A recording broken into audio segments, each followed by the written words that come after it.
thrilled by the response. When Sports Illustrated named it the best novel of 2018, I just about fainted. You have a new book coming out that a lot of us could learn a lot from. When the Men Were Gone is a novel based on a true story of a woman who coached football in Brownwood, Texas during World War II. Oh, how cool. Yeah, incredible woman. We've already optioned the film rights as well, and the book is doing really well. So I'm excited. Her name was Tylene Wilson. I've always thought of myself as a storyteller.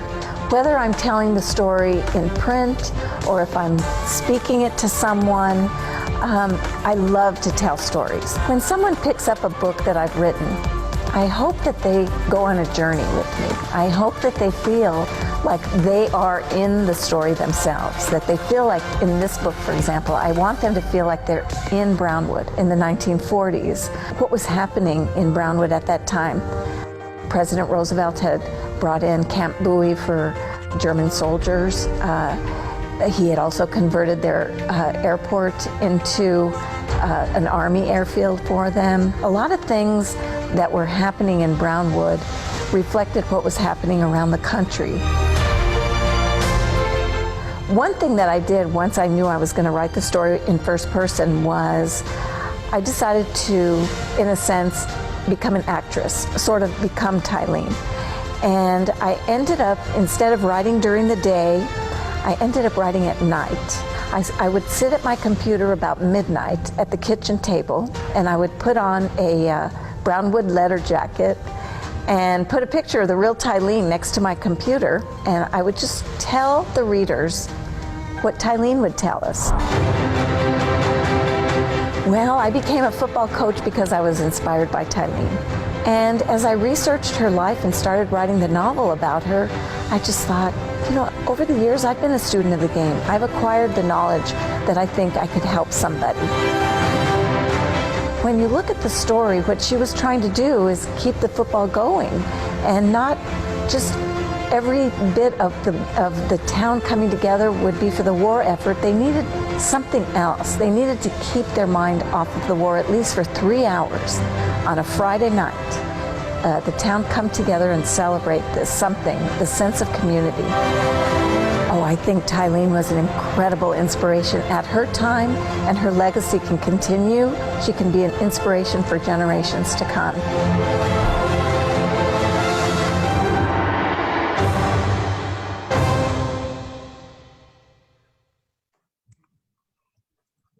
Okay, that was a wonderful overview. Oh, well, thank you. Thank you. Okay, so can you all hear me?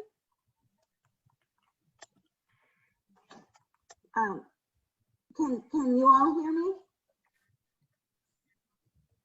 We can hear you, so we'll let you, you know, Tylene Wilson is pretty much unknown, I think, to most of us, and we'd love to hear her story and the interesting parallels to your own story.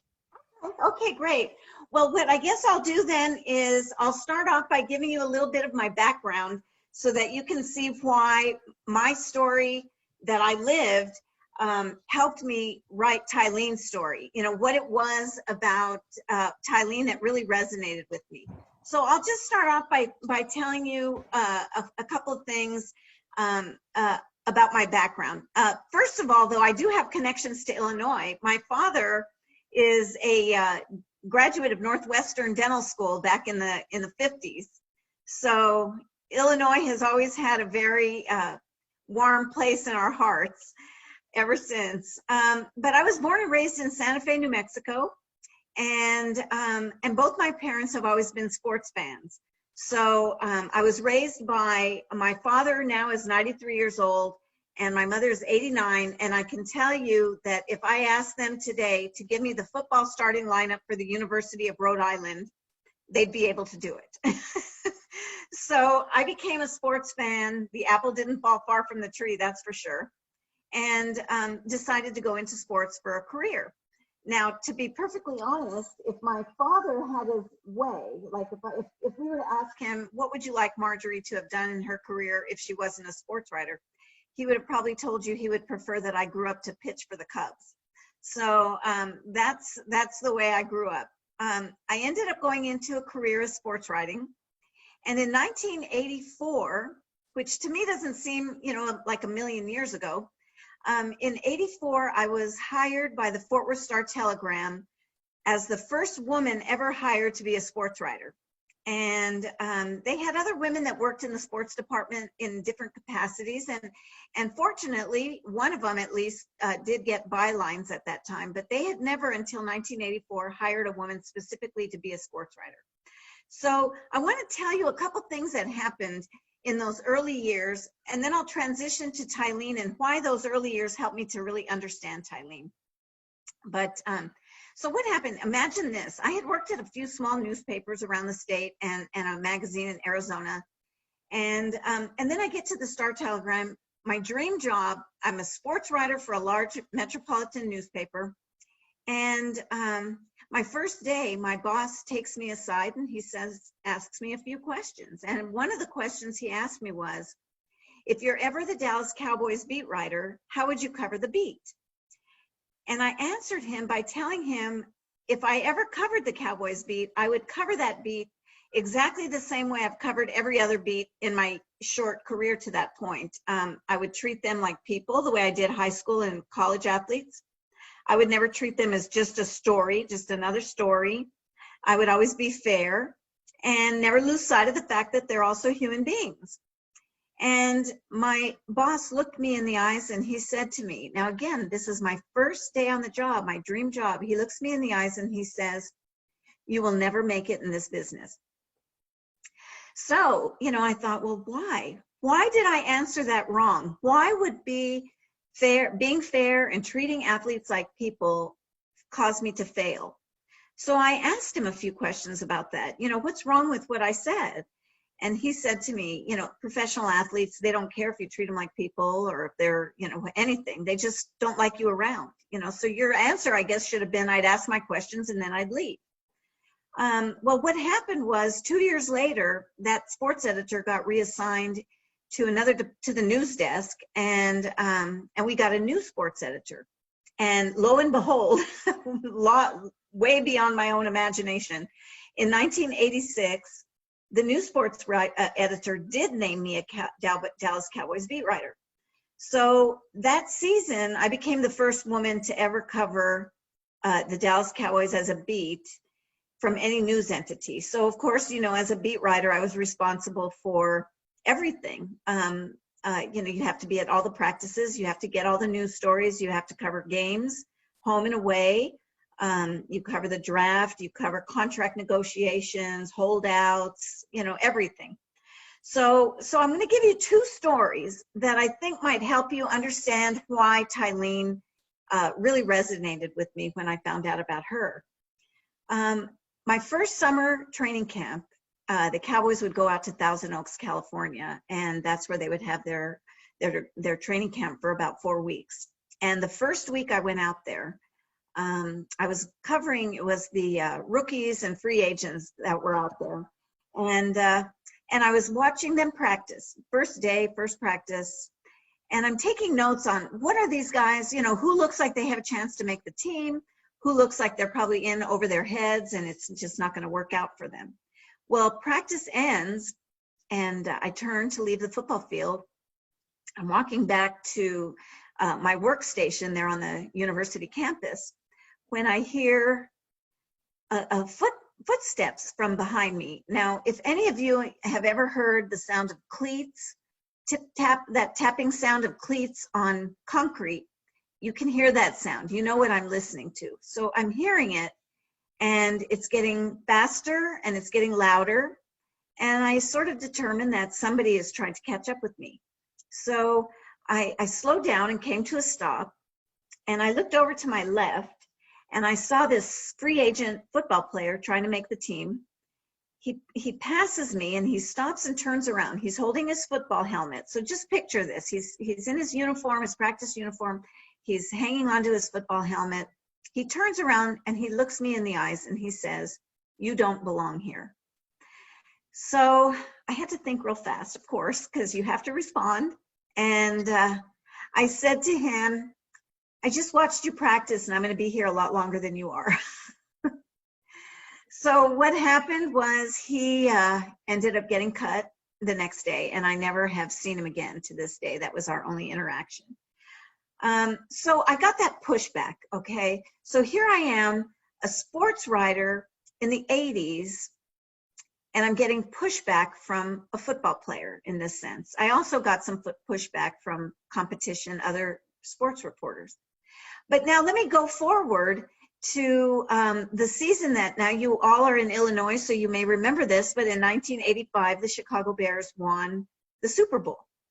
And in 86, an exhibition game, the Chicago Bears were playing in London against the Dallas Cowboys. And it was the first time the NFL had ever played in London. So this was a big deal, the first time they'd ever played in Europe. So there were newspaper reporters, not just from the Dallas-Fort Worth area, but there were also reporters from all over the country and a number of different parts of Europe. So it was a really big deal.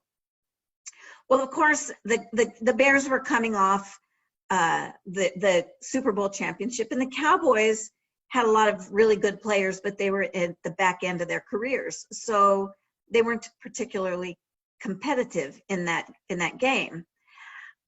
So what happened is the Bears annihilate the Cowboys in that preseason game. The game ends, and we're walking into the locker room to get our interviews.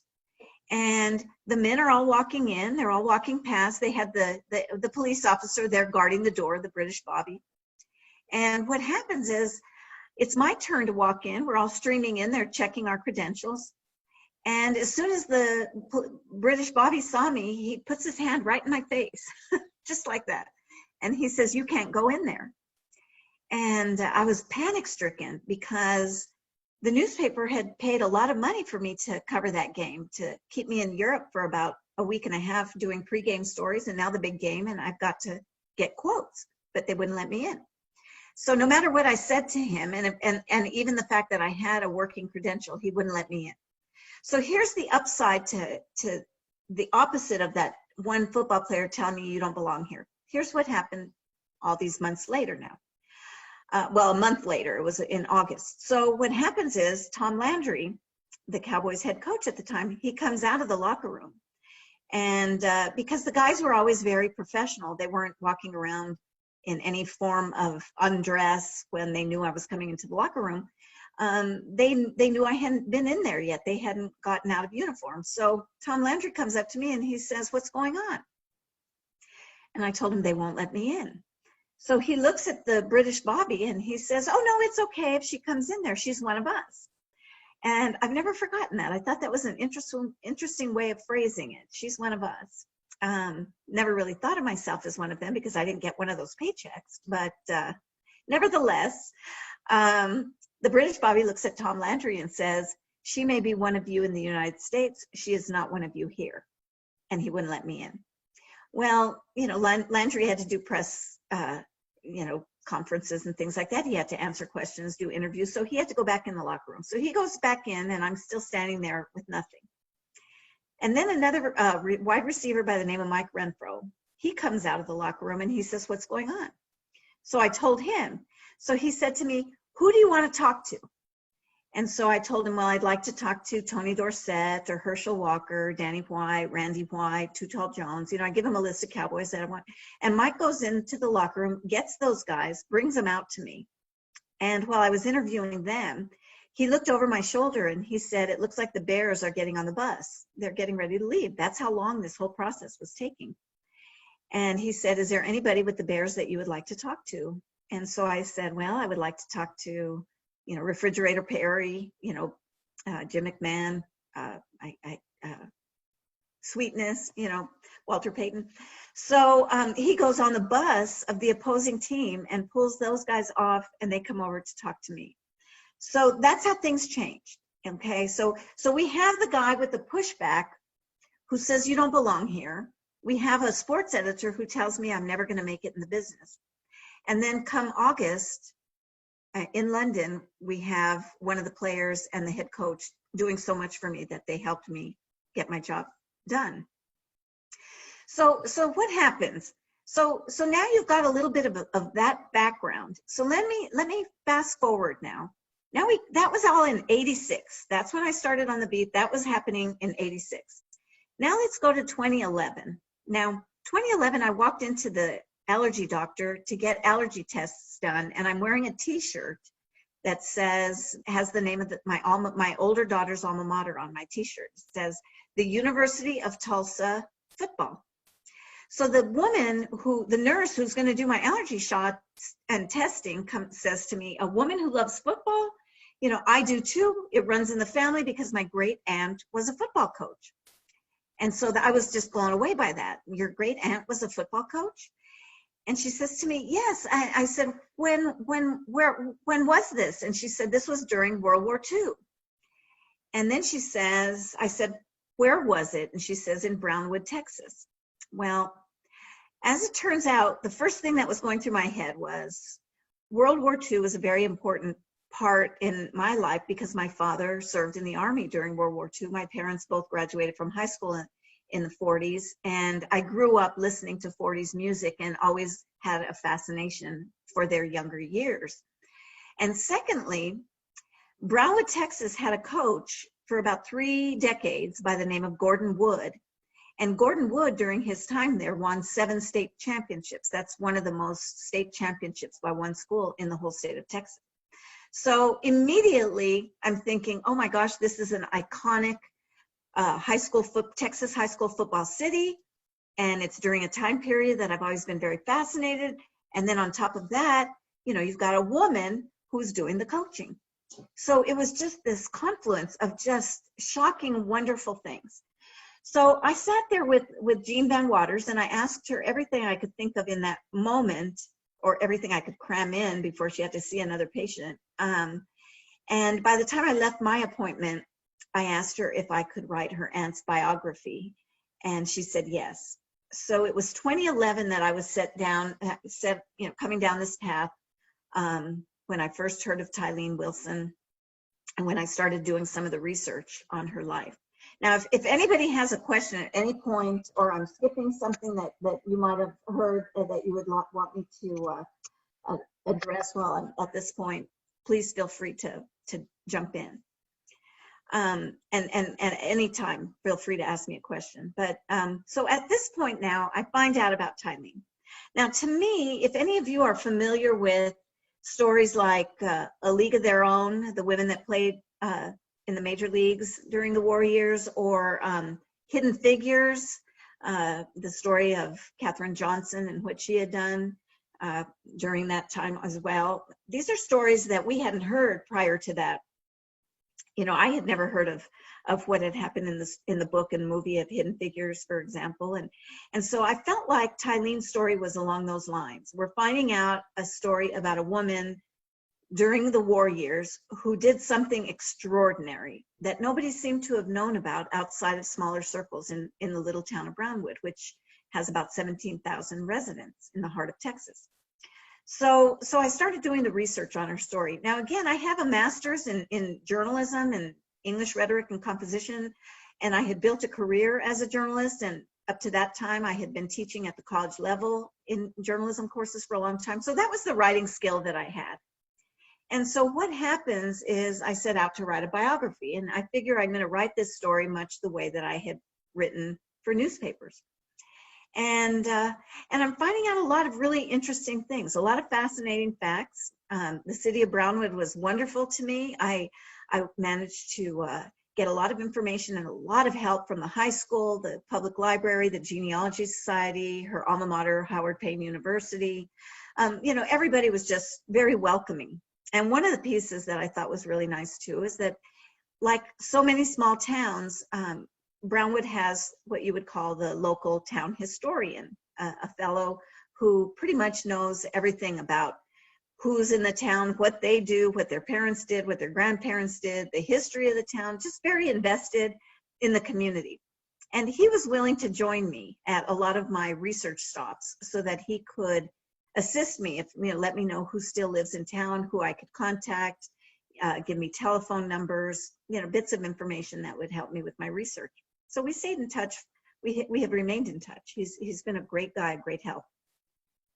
But what happened was, I was talking with the principal, his name's Mitch Moore. I was talking with Mitch regarding Tylene's record. Now, I knew she had coached football at various levels, the middle school, high school, and college level at a college by the name of Daniel Baker College, which no longer exists, but was bought out, the buildings and all by Howard Payne University. So they had a lot of the records I could look at. But I asked Mitch Moore, I said, I need to know what her actual records were with the high school. How many games did she win? How many games was she, involved in? What can I actually attribute to her as I work on writing a biography? And his answer to me was, we don't have that. We don't have it because there was a fire in the records office in 1960, and what you're looking for went up in flames. So that was very hard for me to accept, because I knew with that, I was not going to be able to write a biography. Now imagine if you know the story of Katherine Johnson and you can't write it because you don't have all the facts. And then you're thinking, I can't bring this to the world. I guess I'm the only one who's going to know this. Well, that went through my head with Tylene. I'm thinking, am I going to have to just live with knowing Tylene and no one else? So I was at a crossroad. So as you know, if any of you have read it, of course, this is a novel. And that's what I decided to do. I decided to write a novel based on the true story of what I knew to be true of Tylene's journey, and still bring that to the readers, to still put her life out into the world, to still memorialize what she had done, and give her the recognition that I think she deserved. So that's what I did. Now, think about that, and you think, well, you're a lifetime journalist. You write journalism style, not novel. You're not a novelist. It was a daunting, task ahead of me. And I thought, well, there are two ways that I could do this as a novelist. Now, if I had created Tylene in the top of my head, I might have sat in my office and created this story, because I would have invented her. But because I didn't invent her, because she was a real person who really lived, someone who did something extraordinary, and I wanted to memorialize her legacy, I felt like I had a greater obligation. I felt like I had a moral and ethical obligation to her legacy, to give it the best that I had. I couldn't just wing it. I mean, I wing a lot of things. I wing it through life in a lot of ways, but I was not going to wing it with her life. So that's when I decided to go back to college and get another master's degree, this time in fine arts, in creative writing fiction. And that way I could learn more of the nuances of novel writing and get away from the journalistic style of writing. And so I had to kind of reinvent myself. At that point, I was in my late 50s, and it felt like, starting all over again. I found a program in New England, and it was a low residency program. So I'd go up there at the beginning of every semester, and I would workshop and study with a number of professors who were all successful novelists. And then I'd come back home and I'd work on both my thesis and mounds of homework. Now you can imagine it was a 60 credit hour MFA program, so I had a lot of homework. Yeah, it was quite the journey. But when I was finished with the program, I finished with a good bit of this novel completed. I have to tell you, I started this in third person, because again, there's my journalism. I never write in first person. I'm telling Tylene's story. But at some point during the program, my lead professor saw that I had a journal entry that I had created in first person in Tylene's voice in one of the chapters. And she said, that's the voice. That's what I want you to write the book in. Let's get rid of third person. Let's move to first person and start all over again. So that's what I did. I started all over again and started writing in Tylene's voice. And that's when I started working at night. For some reason, I never really said, I think I'm going to work at night. I just ended up doing it. I ended up getting a jacket, a brownwood leather jacket, as you saw in the video. And And then I'd put the picture of the real Tylene and her husband, John, next to my computer, and a big mug of my Arizona State University Sun Devil mug with coffee. And I drank the coffee and wrote the book in first person through the night. Started to slow down when I'd see the sun come up and decide to sleep for a few hours. And I just started writing what I thought Tylene would tell us. So that's really how the book came about in the form that you're now reading it in. What would Tylene tell us?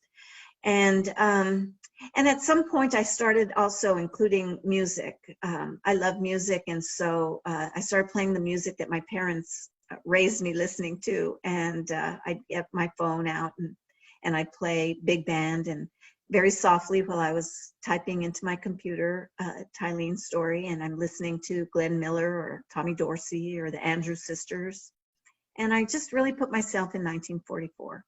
So that's how that story came to be. I graduated with probably about 150 pages, somewhere in there. I can't keep track. The story was, beginning, middle, and end, but I knew I had some holes and things I had to fill in the middle. But I was fortunate. My lead professor kept telling me to get an agent. And she said, finish your book and then get an agent. Well, since I was already in my late 50s by then, I didn't want to waste any time. So I decided to see if I could get an agent before the book was finished. And I was fortunate to get one. I got an agent in New York, and she knew I had to finish it, but she still sent it out anyway. And 14 business days later, I had HarperCollins offer to publish. And a month after that, I had an offer for the film option, the rights to the film. And so I looked at my husband and I said, well, I got lucky here and have an agent. I have a book deal. I have a film deal. I better finish the book. So it was kind of, a little backward. Went in, finished the book, and it's just been beautifully, warmly received. A couple of things that I'm really, really thrilled about have to do with Tylene's legacy. As a result of the book, the research I did and the book having come out, she's going to be included now in with an exhibit at the Brown County Museum of History. And we were supposed to have the induction in June, but because of the virus, it's been postponed, but I'll be giving the speech. And then Brownwood High School, their football stadium is the Gordon Wood Stadium, that football coach I told you about that has the 7 state championships. At Gordon Wood Stadium now, they have a room in the press box called the Tylene Wilson Room. So I'm just thrilled that I got to be the one to tell her story. I got to understand her, because if you read this story, you're going to find that this is a father-daughter story to a large degree. That's been my journey with sports. My father and he played baseball as an undergraduate at St. Mary's College of California up in the Bay Area before he went to Northwestern. He and my mother, they played every sport that was available to them in high school. So he was football, baseball, basketball. My mom played basketball. And it's a story of resiliency. Now, as I said earlier, I had that pushback as a writer in the 80s. Well, as I started to research Tylene's story, I discovered she had, as you can imagine, a lot of pushback as a coach in the 40s. And my experience as having had the pushback as a writer really helped me to understand at a greater depth what she must have experienced. Imagine a woman coaching football in the 40s. Even today, we don't see what she was able to do. And so there was that story that I connected with her. I understood that with her. That was a piece that I needed to live, I think, in order for me to understand her journey. Again, I told you the story of what happened in London and how Mike and the rest of the Cowboys, Tom Landry, they were so wonderful to me. Well, by then, I had established myself, and they knew that I deserved to, I shouldn't say deserve, but that I knew what I was doing and that I was there because I had earned a spot there. So that's the same with Tylene. she won the boys over because they came to realize that, yes, she knew what she was doing and she was great at it. So I understood her journey. I understood her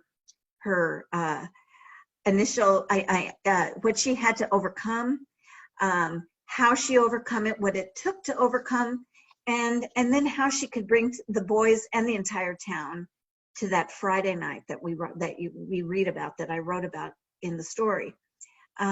She was, again, married to someone who was also very supportive, her husband, John. And I have that same experience with my life with my husband. I mean, I have to tell you, our first few years of marriage, the years that I was covering the Cowboys, I was barely ever home. And at one point, I'll tell you the story. I've never told anybody the story, but at one point, one of our neighbors down the street, my husband was working on the yard, and this neighbor woman came up to him and said she had a friend coming to town that she thought would be perfect for him. And he said, well, I'm married. And she said, in all the years you've been here, I have never seen a wife. That's how much I was gone. So I had to have the support of a husband who understood what my career meant to me. And that's what Tylene was experiencing as well. John knew that she could do it. He knew that she had the skills to do this, and he was very supportive of it. And he paid a price. If you've read it, or if you're going to read it, you will see that he paid a price for the support that he gave Tylene, but he didn't mind. He was okay. It was worth it. So there's a lot there's a lot of encouragement. People tell me they cry, they laugh, they cheer. That's what I hope to hear, because it is the warriors, and we do see a lot of tragedy happening. It's set in 1944. You know, we had soldiers that were coming home in coffins, and we had mothers and sisters and wives, you know, children that were losing that important man in their life. And we had here Tylene, who's saying, you know, if the boys want to go off to war, they can do so when they're men, but they're going to stay in high school, and they're finishing the football. They're playing football because they're still boys. And there's another piece to that. If you haven't read the book, then you're going to know there was another piece on why it was so important for Tylene to keep the boys home until they became men. And so there are just so many things happening in this book. The sacrifice, the suffering, the loss, but then the perseverance and the cheering and the resiliency. And so I just am thrilled that I got to be the one to tell Tylene's story, because I just love her. I would have loved to have met her. I would love to sit and talk to her and see what she even thinks about this book. And one more thing before we open it to questions. We have about 20 more minutes left. Tylene was a teacher and an administrator, along with being a coach. She also coached baseball. But one of the things that was most important to her is that she encouraged her students to love reading. She encouraged them to love the arts. And so when she was a principal, she used to bring people in. Authors would come in from Fort Worth to talk to her students. She would bring in theater groups to help to teach them and hope that they would gain an appreciation for the arts. And one of the things that I think is just so important to me, one of the things that really means a lot to me, is that she was born in 1904. She was born 116 years ago, and she's still encouraging people to read. Her life's work is continuing. She is still continuing to encourage people to read, only now they're reading about her. And I just think that's wonderful. So if anybody has any questions, I'd love to answer them. I give long answers, so we have to leave enough time. Okay, well, we do have some questions for you. And you're right, she has had it is a remarkable story of her life. And I'm thrilled for you because you were able to tell it. It's really exciting. And I love the way it, in so many ways, parallels your life. Could you talk a little bit more, and I'd like to know how you discovered it, was it the town historian, Tylene's younger years, her relationship with her dad who taught her how to throw a football? Oh, okay. Yes, I learned that from her family, actually. The piece with the father-daughter piece I learned from her, from the nurse, and she told me a lot about how Tylene had learned sports from her father. And what's different is if I had written a biography, I wouldn't have known why they started enjoying sports together. I could never really determine, and even her family members that I spoke to didn't know why that became a father-daughter piece. So you see in the book that I created a reason, because once you write a novel, you have to have an answer for everything. You know, you can't, in a biography, you tell what you know. But in the novel, readers are going to want to know, well, why did they create this father-daughter? So that piece that I used to create the reason why is something that just came from me. That wasn't something that I could actually confirm. But I was able to confirm that it was father-daughter. And that's one of reasons why she fell in love with football. It was father-daughter time. And she did have an older sister that was quite a bit older and gone most of her formative years. We talk about Bessie Lee in the book. And so Bessie Lee, John Tylene, Bessie Lee, Tylene's mom and Tylene's father, they were the only real people that are in the book. Everybody else I created. But I really liked that piece because it also reminded me so much about, with my father-daughter, our sports connection. I do have to tell you this, though. My dad taught me basketball and baseball, but my mom's the one that taught me how to throw a football. She's the one that taught me how to throw a spiral. You should put her in coaching, right?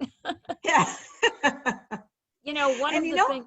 What else is interesting is that I had nothing to do with the cover of the book. HarperCollins, their art department, just did what they did. I fell in love with it, of course, the minute I saw it. But the photo here, the model that they used for Tylene on the cover actually looks like my mom did when she was that age. And so there's that other connection that I never expected. That's really pretty cool. It really is. I wanted to talk to you a little bit about the wonderful detail that's in the book. You really have set the scene for 1944 in a smaller town. We are in a smaller town yet here. LaSalle is about 9,000, and Right. I live in a town of 750, so we understand small. Yeah.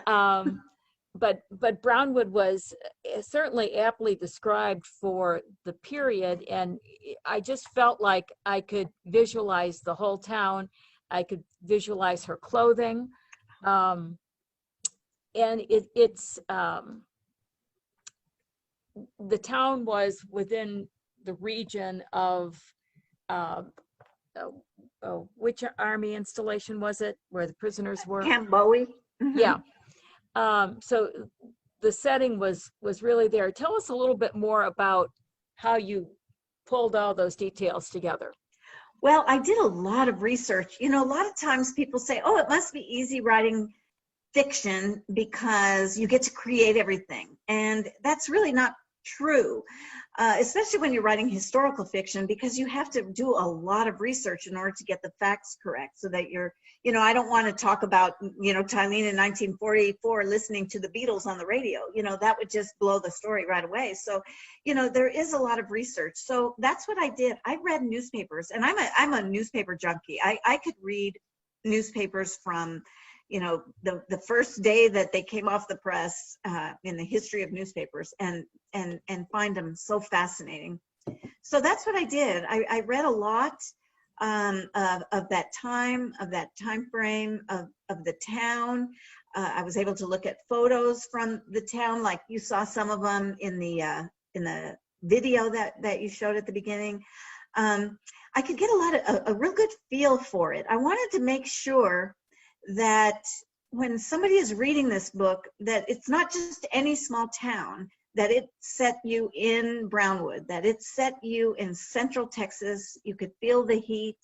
You could, you know, you can, you know, kind of get a sense of the streets and the houses and the neighbors and the, you know, even the military bikes that they were riding at that time. Everything I did, I researched. So even when I described the bikes in front of Ida Mae's house and all, I did a lot of research so that I could get the bikes right.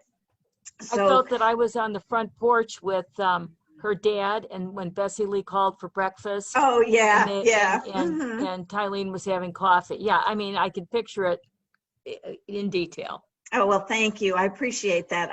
I'm not going to take 3 pages to describe a leaf, for example. And I know there's a beauty in that, and a lot of writers do that. But what I was doing was just telling you what Tylene would tell us and making sure that we could see it as well. I have another question here. Were you able to interview any of the students that she coached? No, I couldn't find any of the football players she coached, but I did talk to daughters and grandchildren of people that she coached. And it was interesting because they kind of confirmed the same things that Tylene's family had told me, because Tylene, her family had told me that she'd said that they were not, they didn't want to play for a woman. They were embarrassed to have a coach that was a woman. And then they came around and it was great. And so when I would hear that from like the grandchildren of football players who would specifically say, my grandfather told me he was so embarrassed to have a woman as a football coach until they started practicing. And then they were like overwhelmed with just so much trust in her because they knew she knew what she was doing. And so I didn't ever hear anything from anyone that was contrary to what I had heard her family say she had told them. I have a question for you from something you said earlier. When you found out that all the school records had been destroyed in that fire, were you able to glean anything from local newspapers, old copies of newspapers with the sports scores in them in the years that she coached? Yeah, here's one of the other problems is that during the war years, there were paper shortages and things like that, and a lot of things didn't exist. There wasn't the things I was looking for. A lot of newspapers didn't even print all the time. They were limited, things like that. So even then I couldn't find anything. Now, I wasn't sure if she had always been the head coach. That was something that I wasn't. So even when I saw some scores, I wasn't sure if she was credited with being the offensive coordinator in that game or a defensive coordinator or anything. It's funny because you had asked me to mention the next book that I'm writing. And here's the problem that I had run into then and I'm running into now. I'm writing another book now it's set in 1916 San Antonio, Texas, and it's based on a true story of when Dwight Eisenhower coached a small college in San Antonio, and Mamie lettered that season in college football. All of the clips that I find don't even mention the coach, and they're about this short because nobody at that time knew he was going to go on to be the Allied commander or president of the United States. So there's just not the kind of information that you would think that there could potentially be, and I'm running against that now. You just have to keep working. Yeah, you have to keep working. We need the book. Yeah, it's fun though. Digging is in looking for, whenever you find a little piece, because for example, in the book, there's that story about the Zephyr tornado. Well, I looked for a lot of things that I wasn't planning to use in the book, for example, because I read Tylene's story, newspaper quotes and everything from her all the way through the 60s, and I wasn't going to use that in the book, but I was looking to get a sense of how she spoke and that kind of thing. So with the Zephyr tornado, one of the first things I did when I started researching this book is I looked up her parents' obituaries. And I wasn't going to put the parents' obituaries in the book, but you never know what little piece or little nugget of information you're going to find in something like that. So when I found her father's obituary, it said that he had died in the 50s, 1950s, because of an injury he had sustained during the Zephyr tornado. Well, that was the first I had heard of the tornado. And so I'm thinking, I researched the tornado and I discovered that it occurred the middle of the night. It was around midnight when the tornado hit. And so I'm trying to figure out, well, why would her father be in Zephyr? If they lived in Brownwood, why would he be in Zephyr at midnight and sustain these injuries? And then I discovered that Tylene wasn't necessarily born in Brownwood. She was born in Brown County, which includes Zephyr. And so every little piece led to another piece. And I was able to find out more information by not just looking at the 1940s to do my research. Isn't it fun being a detective? Yes, yes, it is. Really and is. when you find those nuggets, it's really incredible. Well, don't give up on the other research because we are waiting for that book. Oh, well, thank you. No, I'm not giving up on research. I'm having a good time with that one too. Good. Now, tell us about your coaching. Now you're not still doing that. You stopped at the time you published the book. Right, that's exactly right. I got in, I sort of was inspired. I have to say I was completely inspired by Tylene's story. So here I am researching her life and her journey, and then I'm writing about it. And then I find out that a local football program in Fort Worth, Texas, was starting up a college football program. It was a school that had football. And in 1941, the team had won a share of the conference championship, and then Pearl Harbor happened, and the team disbanded because the guys got together and said, let's go serve our country. So the school didn't have football anymore, and then they brought it back for the 2017 season. So I was hired in December of 16 to work with defensive backs and linebackers, and not exclusively, I worked with the position coaches. And I was able to take the field with the team on the same field that the team had last played on in 1941 in the middle of downtown Fort Worth, Farrington Field, a real iconic structure. And so I coached for a year. It wasn't until I found out that my novel would be coming out in the middle of football season in 18 that I left coaching, because I had to be available to travel and do speaking engagements and all. So that's the only reason I stopped coaching. But I might be picking it up again in the next couple of years. I'm looking at a couple of opportunities, so who knows? Well, and it fits, so that part of your life fits so neatly with the 1944 story, because Pearl Harbor ties in. Yeah. That's the whole reason we entered the war, and it was really, really a nice fit. It's just weird how that all happened, isn't it? Mm-hmm. Tylene's story was made for you. I mean, that's all you can say. Well, it sure feels like it. And I cannot tell you how grateful I am that I discovered that story, that I walked in. If I had worn a shirt that anything else that didn't say football on it, her niece would have never told me the story. It's just amazing. It really is. When I read the book, I was trying to tell people about it because I enjoyed it so much, and there are just so many themes in it. I mean, it's perseverance, it's courage, it's gender, it's the war years, it's small town life. It was so much, and the way I put it into my own head was I called it home front heroines, because you know how you hear about the forgotten families who were doing so much. It wasn't just paper drives and rubber drives and war bonds. It was all this other sacrifice in ways that I don't think we'll ever know. This is our little peek into how it affected one small town and one group of boys. Yes. During their senior year. That you nailed it there. That is exactly right. And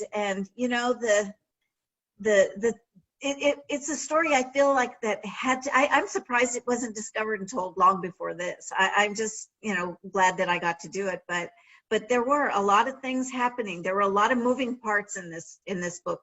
And in one sense, it's kind of hard to describe because there's so much going on. There really is. And then your backstory about it that in so many ways reflects it, parallels it, is inspired by it. It was the perfect marriage. So I'm so glad you got to tell it. Thank you. Now I have to tell you, I when I was coaching football, I was not wearing a dress, heels, and a string of pearls like she was. That's a good thing. But she really did. She really did. And that scene in the book where her heel gets caught in the turf during the football game, and she wriggles it loose and it flies off and nearly hits the ref on the side of the head. That's a true story. There are a lot of vignettes or anecdotal stories in there that are true stories, and that's one of them. Yeah, it was really great. I very, very much enjoyed it. Well, thank you. I think that we've covered everything in terms of our questions. I hope you'll stay in touch, and I just would love to know more about how your book is coming along when you get a little further with it and aren't so frustrated with the research. And also, we'll be watching for you on the field if you're coaching. So would you be going back to Texas Wesleyan? No, not at Wesleyan. I'm looking at another school in this area, though, that is going to be starting up a program we're hoping. And I've got a meeting tomorrow with the president of the university. So, we'll see what happens. I'm excited about the potential. You just need to be busy, don't you? I do need to be busy. I get bored really easily. I got to do something. But, well, thank you, Marjorie. This has been really lovely. And enjoyable. I can tell why the novels are successful because you enjoy it so much. Well, I really am enjoying. Yes, thank you. I'm glad that you could see that, and thank you so much for the invitation. I really appreciate this. I hope that anybody that listens to this or has been a part of this tonight, if they pick up the book, I hope they fall in love with Tylene like I have. And thank you so much. Thank you. All right. I'll say good night now. Okay, good night. Let's stay in touch. Bye-bye. Bye.